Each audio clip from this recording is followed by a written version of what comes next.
छठ पूजा की तैयारियां देखने के लिए हम लोग आए हैं वासुदेव घाट पर। इससे पहले मयूर विहार गए थे, इसके बाद सोनिया विहार घाट का भी विजिट है। मुख्यमंत्री जी भी अलग अलग घाटों का जायजा ले रही हैं। बहुत ही अद्भुत और भव्य छठ की तैयारी दिल्ली सरकार के द्वारा की गई है।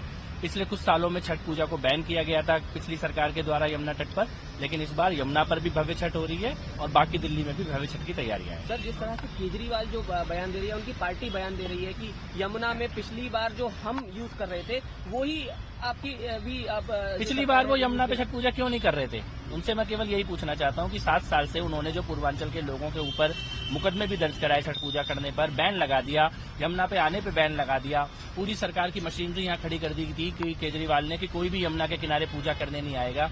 ऐसा उन्होंने ये पाप उन्होंने क्यों किया, मैं ये उनसे पूछना चाहता हूं। और इस बार कैसे इतनी अच्छी पूजा हो पा रही है? क्योंकि इस बार श्रद्धावान लोग, आस्थावान लोगों के प्रति विनम्र भाव से समर्पित सरकार खड़ी है और हम सुनिश्चित कर रहे हैं कि जो अत्याचार केजरीवाल ने किया था पूर्वांचल के लोगों पर, वो पाप अब कभी दोबारा दिल्ली में नहीं होगा। इस पूरी व्यवस्था को छठ की आपने शुरू से देखा, अभी आप इसका तमाम जायजा भी ले रहे हैं, तो ये आपसे जरूर हम समझना चाहेंगे। एक तरफ मॉडल घाट भी आपने तैयार कराए हैं और इसके अलावा और भी व्यवस्थाएं, और क्योंकि एनवायरमेंट को लेकर, चाहे हम सिरसा जी की कल बात करें या प्रवेश जी की बात करें, उन्होंने क्लियर भी किया कि डीपीसीसी के जो आंकड़े लेकर ये आम आदमी पार्टी आई, उसको उन्होंने क्लियर किया कि कैसे पहले की तुलना में वो कम देखिए, आम आदमी पार्टी जमीन से गायब है, लोगों के बीच में नहीं है, बंद कमरों में रो रहे हैं और उनका रोना भी जायज है क्योंकि वो चाहते थे छठ पूजा ना हो।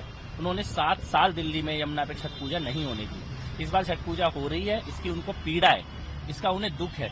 और क्योंकि जब वो सरकार में थे उन्होंने छठ पूजा को बैन करके रखा था यमुना तट पर और इसीलिए जनता ने उन्हें हराया है, तो मुझे लगता है कि उनकी ये पीड़ा बहुत सालों तक चलेगी।